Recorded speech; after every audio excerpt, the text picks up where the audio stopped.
Hi, today I'm going to be talking about Lesson 7-5, Taylor Series. So, in this lesson, we're going to be finding polynomial functions that can be used to approximate transcendental functions. Polynomials, nice. Transcendental functions, like e, like cosine, like sine. This works for many, many functions, and you will see how we can do this easily. The idea that we're going to use is if the polynomial is used to approximate some other function, they're going to start with some value.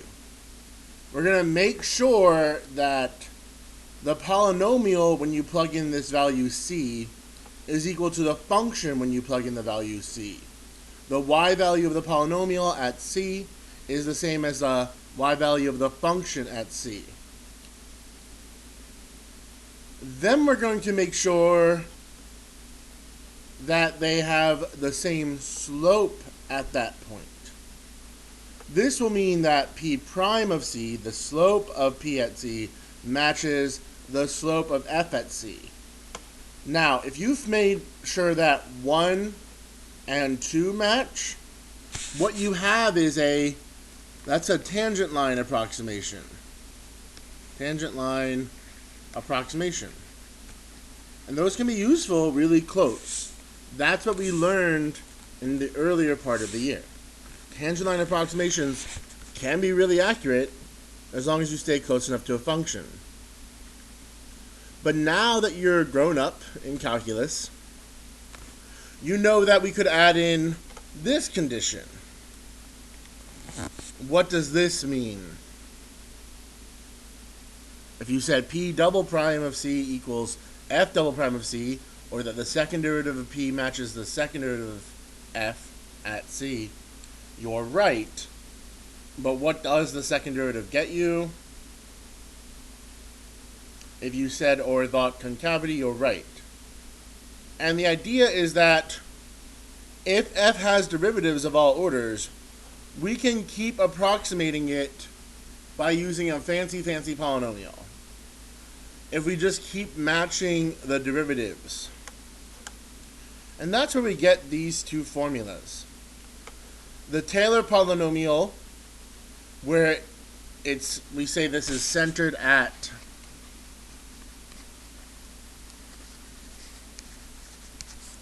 x equals c, and this one's centered at, I'll give you 3 guesses. What's the only difference between these two formulas? C equals, x equals 0. So, you don't really have to memorize 2 things. Just know Maclaurin polynomial means we're centered at 0. You can just memorize the Taylor polynomial definition, and yes, you will have to memorize it. It's not that bad. 1 power of 1, you could even write this over 1 factorial, since 1 factorial is 1. Second derivative, 2 factorial squared. Third derivative, 3 factorial cubed. The nth derivative, that's what this notation means. Not the nth power, not anything else, the nth derivative. We don't say f to the n, as hard as it is. We don't say f to the n factorial, n. A lot of students this year in BC are writing this. That's not correct. That is f to the n. You need the parentheses, and we need to say the nth derivative of f. One more time. First derivative, power of 1. Second derivative, power of 2, 2 factorial. Third derivative, power of 3, 3 factorial. Nth derivative, power of n factorial. Okay. So usually, just to give you a better visual aid of this, we're going to go to Desmos. Now you can follow along here, or you can, I don't know, plug it in Desmos yourself. It kind of takes a while. I don't know if that'd be useful. Well, you can play with this idea, and I can encourage you to do that tonight when you're doing your homework for this section. You can see how good your approximations are. So, do any of you know what the tangent line approximation of sine is at 0? Does anyone know what the slope of sine at 0 is? So, what's the derivative of sine? It's cosine. Cosine of 0 is 1. We also want the line to hit the point 0, 0 because sine of 0 is 0. So, let's graph the function y equals x. Okay, so this is what a tangent line approximation got us all those years ago. Oh, you know what I forgot to do? I like the lines to be bolder. I guess? Yeah. I guess. I don't know. It's not really a projector, right? So, look how closely it hugs the graph. Clearly starts to get less and less useful as we get toward the peak. But the idea is if I add in a new term, like minus, what would a good function be? And here I try to lead a classroom discussion of how we need something that would move the graph down as we go to the left and pick the graph up as I go to the right.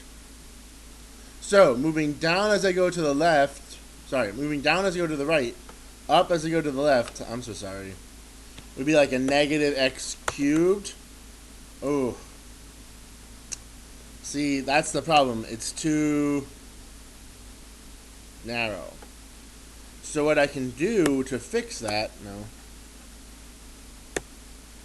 is divide this by some number a. And we can play with this slider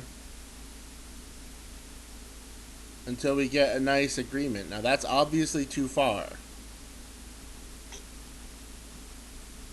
Maybe 6.5. I'm going to settle on 6 because I know what's going on here. And now my polynomial graph, y, is even closer to this stuff. I don't even know if there's a good difference there. But if we wanted to make it even closer, we'd have to have a graph that bent down and bent up on this side. Bent up on the right, bent down on the left. I know, let's do x to the 5th. Now that doesn't look too impressive. It's divided by b. Now, I know something about what we're doing. Don't be mystified too much. But as I increase b, look what happens to my blue graph. Eric Balderston had his mind blown around this point. Now I've obviously overshot it. I'm going to settle on 120. 5 factorial, in case you figured it out. Now, we want something more than this, right? We want this to be down here. That peak to be down there. So let's keep on adding some...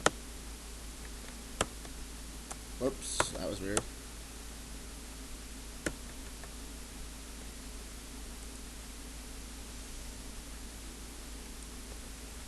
This one, I think we're going to go to...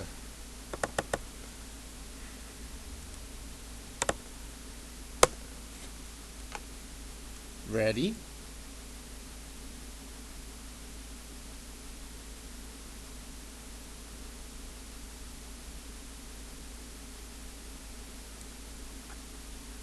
And we get a nice, smooth curve that's accurate for one whole period. No, it's not. Almost one whole period. 1/2 period for sure. Look, it's almost the exact same curve. Okay. Now the pattern is, surely most of you know, over 9 factorial. I can keep this up, x to the 11th over 11 factorial. And if I'm this far out, now I have covered one whole period. And again, for sine, you all know that's all you need.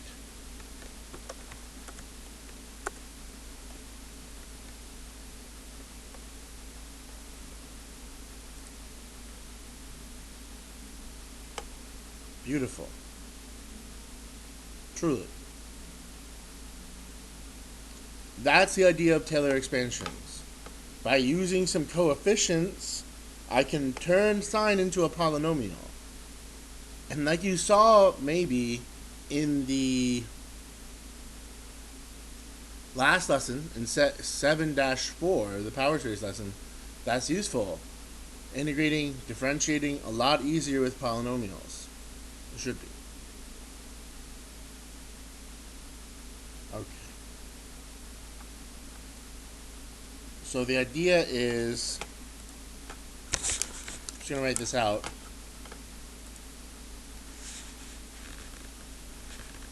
The idea going forward is that we've just shown sine x is x minus x cubed minus over 3 factorial plus x to the 5th over 5 factorial.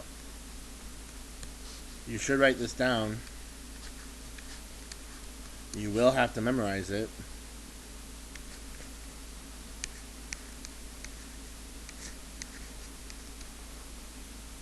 This is the whole idea. This is us going forward. We're going to derive this in this lesson, but the key thing to know about is to make sure you understand it's the odd powers. I'm talking more about that when I finish with cosine. Cosine, yep, right here. Projector mode. Alright. Now, what's the tangent line at 0? If we're using a tangent line at 0, clearly it's the point 0, 1, or at least I hope it's clear. What's the slope up here? If you said 0, you would be correct. So our tangent line starts off like this. Unfortunately, unlike sine, this is like hugely inaccurate, right? Very quickly. But what do I want? Well, you may have always thought it looks a little bit like a parabola here. So let's subtract x squared. Oh, it's too narrow. Let's divide it by 2. Right?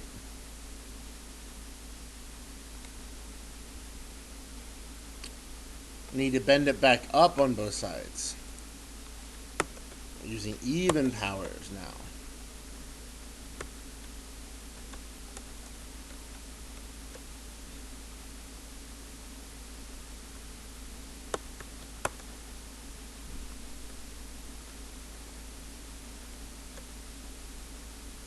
And I can keep going, and going, and going. And again, I can get a whole period with only like 5 terms. And obviously you can keep taking this out further and further, and it will get more and more accurate. And the idea that Taylor and Maclaurin were interested in is how on earth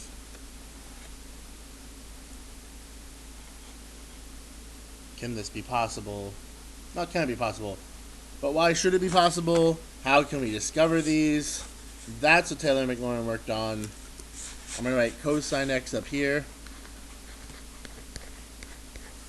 1 minus x squared over 2 plus x to the 4th over 4 factorial, 24, minus x to the 6th over 6 factorial, plus x to the 8th over 8 factorial, plus dot dot dot.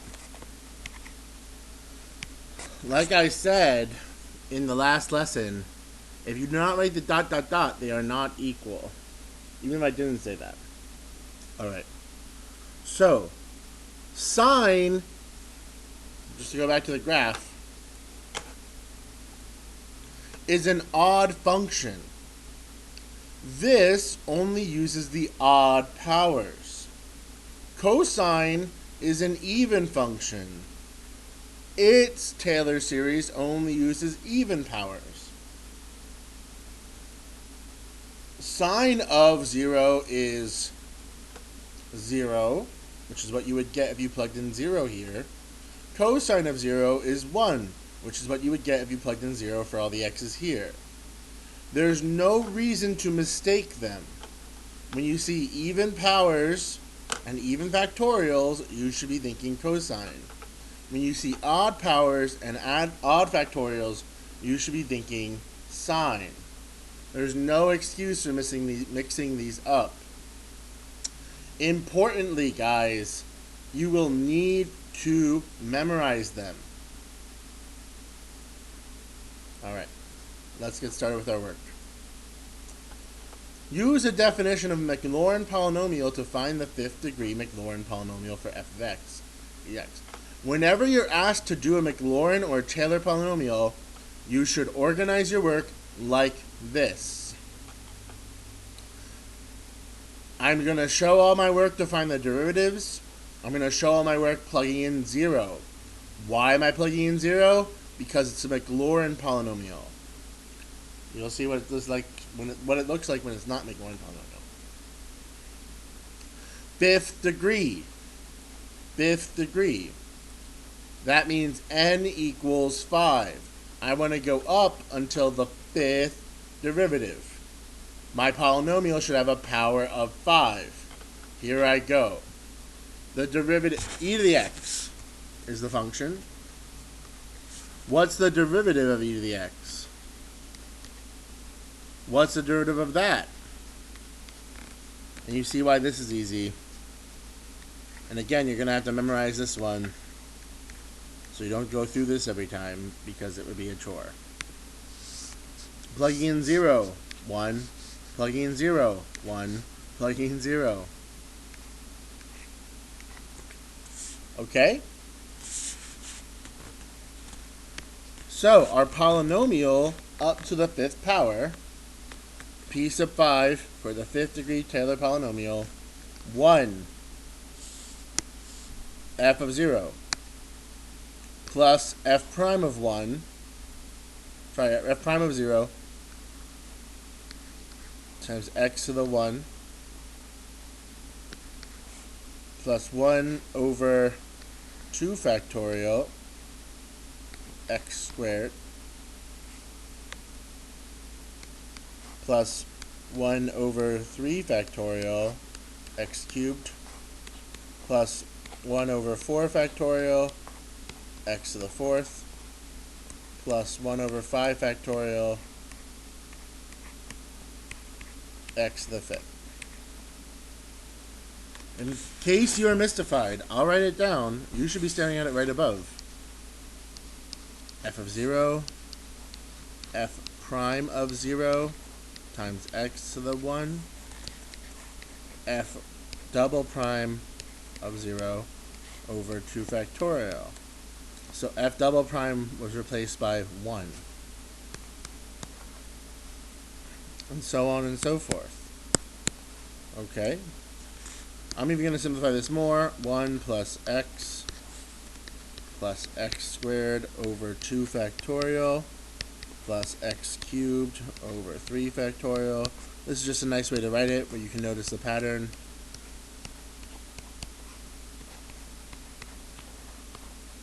And where it will save you some space, as you can see.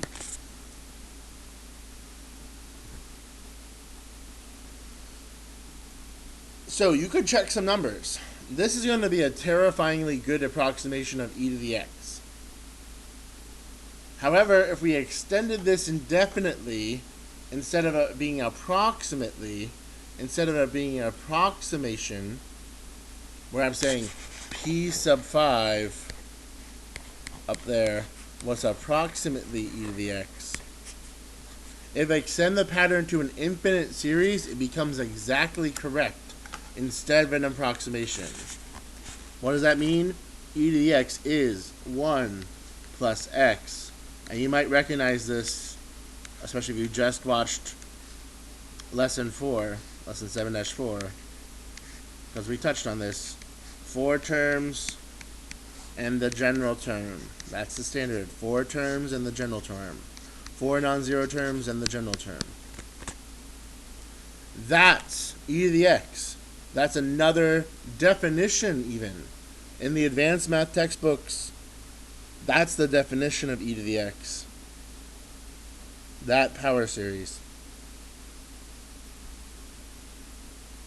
We already checked its derivative in lesson 7-4. I'll write this in sigma notation. A lot of BC students have lost points this year because they couldn't recognize that when you have something like this, it's e. Nth power, n factorial. It's like e. Okay? So the idea is, instead of Taylor and Maclaurin polynomials, we can extend the idea to Taylor and Maclaurin series. These are exactly the same. Don't freak out over memorizing. A polynomial means you stopped somewhere. The series for both of them means you went on and on forever. It's the same exact thing, it just has ... at the end. And that ... and that ... are incredibly important. You mustn't forget them. You have to keep writing them every single time. So these are just saying if you kept going in that fashion, if you could find a pattern, we would have an exact copy of f. That this is f, and this is f. They're not approximations. Yeah, alright, this guy. These are both approximations.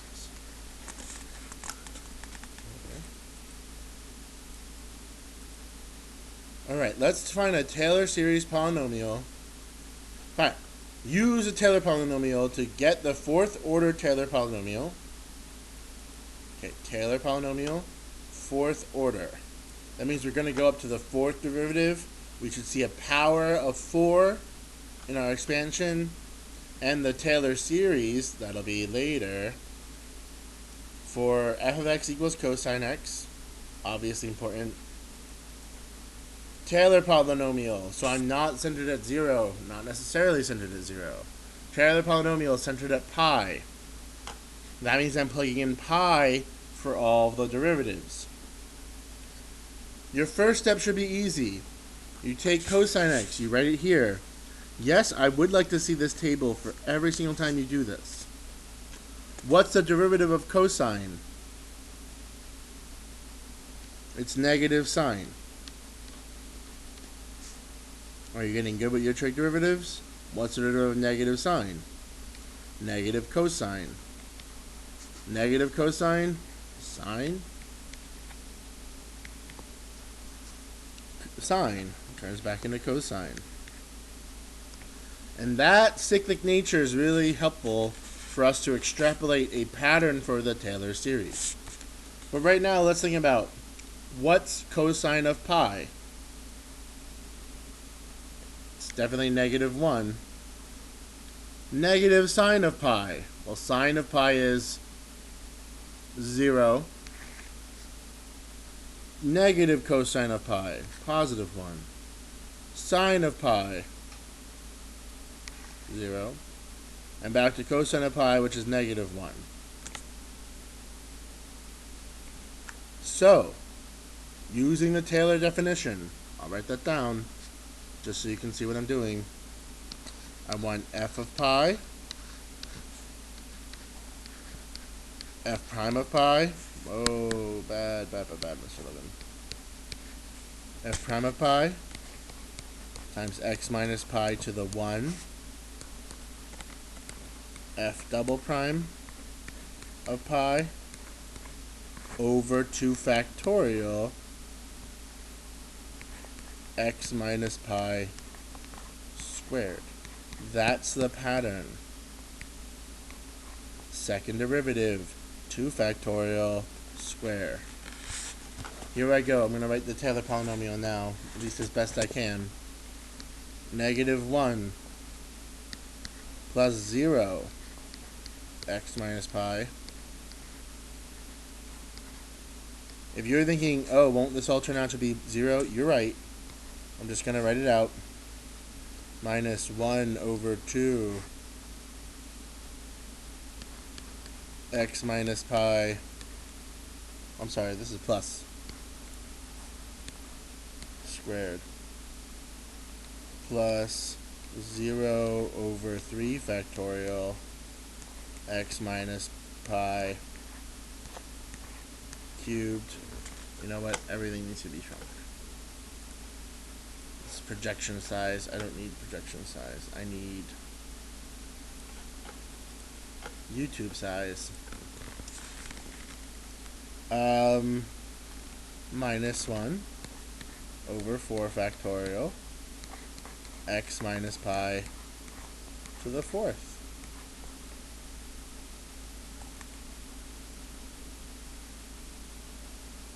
So, do you see a pattern?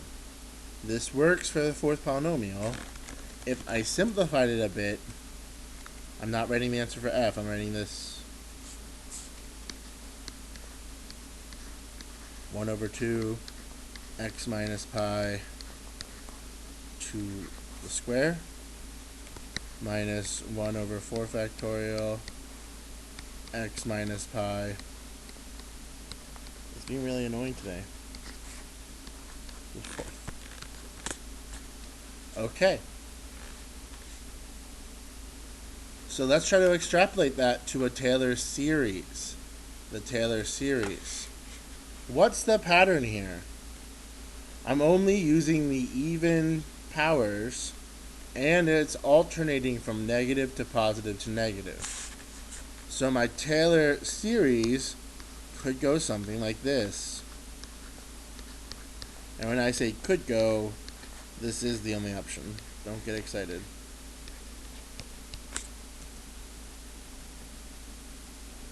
I don't know why I didn't write this in the exponent. Sorry, in the numerator. Like this, I'm saying. You could write it like that. So they want 4 terms, 4 non-zero terms. I can't count the 0 terms. Nobody wants that. Now I'm going to move this a bit, just to make sure. Plus, ... Think about the pattern here. It's alternating, so I throw in a -1. We'll think about the power. X minus pi to the 2n power. You're going to see this again and again over parentheses 2n factorial. -1, does it start out as positive or negative? It starts out as negative. And we need n plus 1. Or n minus 1. Not n though. Because this is the 0 term. This is the 0 term. 0, 1. Sorry, 0, 1, 2, 3. I was right. Use your Taylor polynomial from example 2 to approximate cosine of 3. So that would be saying, since cosine of x, just so you can see it all on one page, is approximately equal to -1 plus x minus pi squared over 2 minus x minus pi to the 4th over 4 factorial. That was the 4th degree. That's what our Taylor polynomial was. That's what we're trying to do, approximate things. And this is how your calculator approximates it. This is how your calculator gets all the values for cosine and sine and many other functions. Because your calculator can do all the stuff we're talking about really easily. Because all of this stuff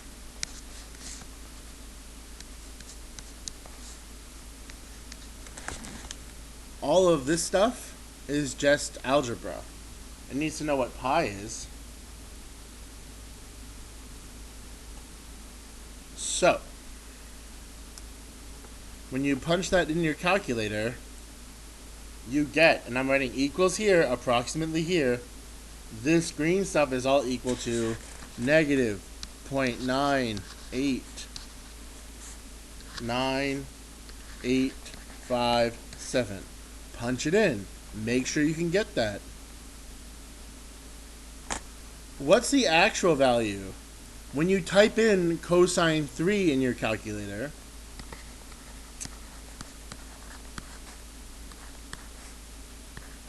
you get negative 0.98999. Now, I want to be very clear here. Here, they matched, unless you round. If you truncate, they match. So a student could get credit just by typing in cosine of 3. I want to be very, very clear to you, on the AP test, on my tests, what will happen is that I will, or they will, make sure this number is not this number. So that if you get clever and like, oh, I'll just do cosine of 3, you will pick the wrong answer. This is an approximation. That's the real value.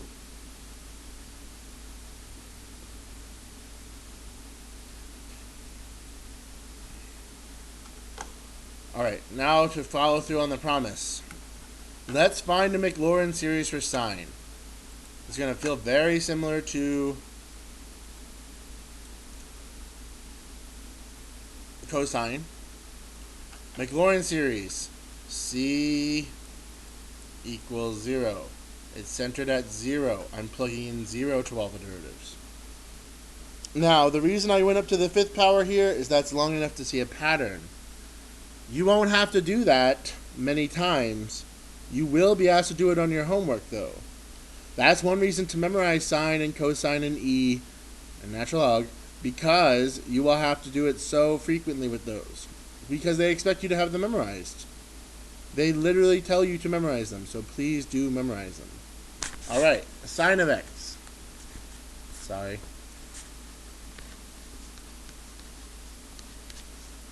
Starting out with sine of x.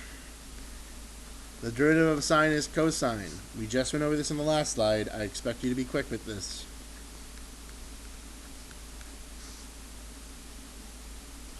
Actually, I should have said this earlier. Pause the video, finish filling out the table, try to come up with a definition, see if it makes sense, hint, and then come back and check your answer. 3, 2, 1. I hope you did it. I hope you did what I asked you to do. Negative cosine x. Back to positive sine. I can feel you erasing. And then it's clearly repeating. It repeats after 4 times. It's fine. Sine of 0. 0. Sine of, cosine of 0. 1. Sine of 0. Still 0. Cosine, negative cosine of 0. Negative 1. Ooh. Sine of 0. 0. Cosine of 0. 1. So what's happening is terms are dropping out, right? If I started working over here, what you would have seen is something like, you know what, I'll just shrink it.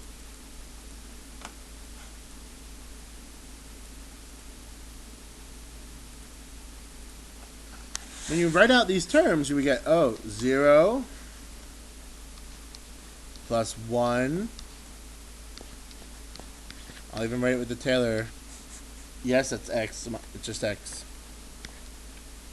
Plus 0 over 2 factorial x squared minus 1 over 4 or 3 factorial x to the third plus 0 over 4 factorial x to the fourth. So what are you noticing as your pattern?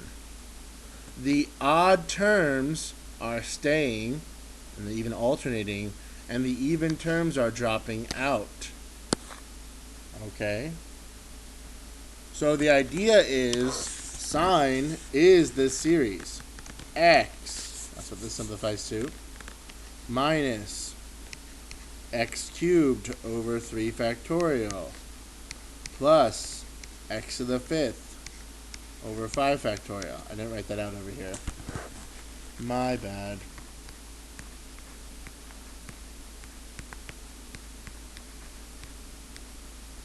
Okay, like that. Minus x to the 7th over 7 factorial. There's a pattern. I'm going to extrapolate the pattern. I did this earlier with cosine. So I went plus dot dot dot. It's alternating.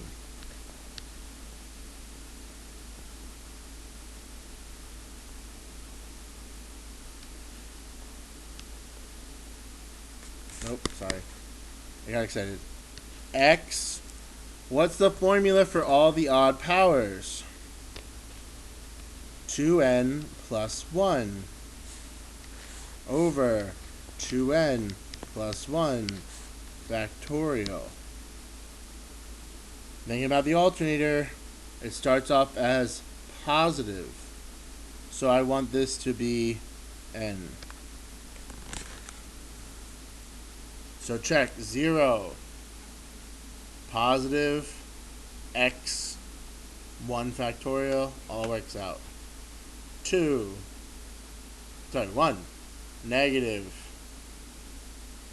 3 factorial, and so on and so forth. You will have to memorize this.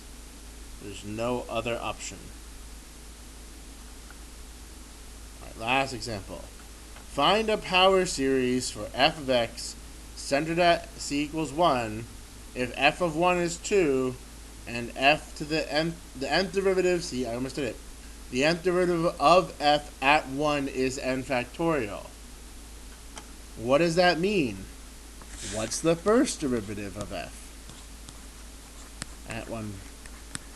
Oh, it's 1 factorial. What's the second derivative of f at 1? Matchy matchy. 2 factorial.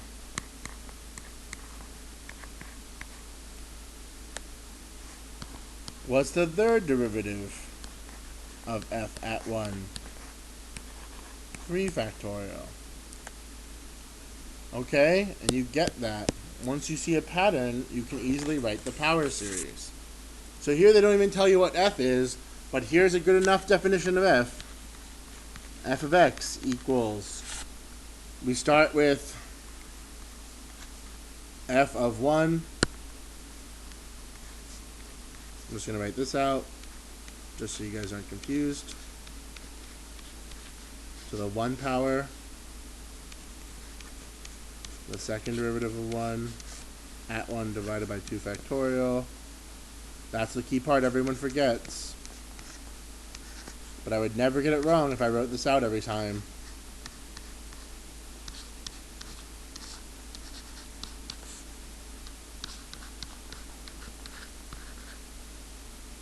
So here we go. 2, because that's f of 1, plus 1, plus 2 factorial over 2 factorial,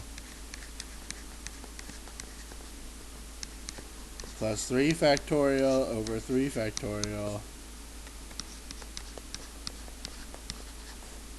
plus dot dot dot, n factorial over n factorial, not f, never f, x minus 1 to the nth, plus dot dot dot.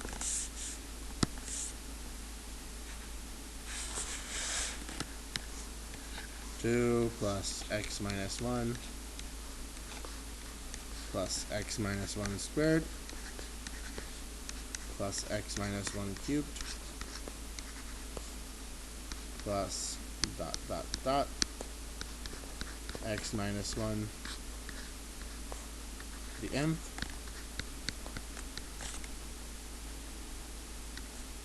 Or if you wanted to write it in sigma notation, it's kind of hard. It's very geometric except for this first term. So it's always okay to just throw out the first term and then write something geometric.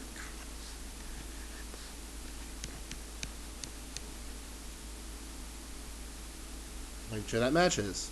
1, 2, 3, okay? And if we even wanted to go further, we could. It's like 2 plus, where does this converge? First term over 1 minus r.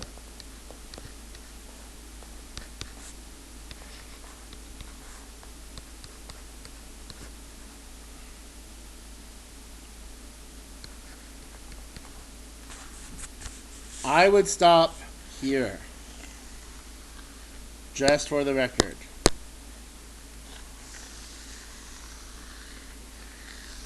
I was just curious to see what it would equal. And that's interesting, but you're very likely to make some sort of mistake going to sigma notation, going to that, going to that. Just stop here. We had a nice pattern. You could stop here. Alright. That's all I have. Make sure you try out the homework for this. Make sure you take your time. It's very important that this lesson is a strong lesson. 7-5, like I said about 7-4, these are the two of the most important BC lessons, period. All of BC. 7-6 is going to be a nice cap for all of this. Thanks for your work. Make sure you're doing the homework. You will fail if you don't do the homework. You will not pass the BC test if you don't do the homework. If you have been doing your homework, again, I really appreciate all the time you're putting into studying math on your own. Really proud of you guys. You have a great day, great night. I'll talk to you soon. Goodbye.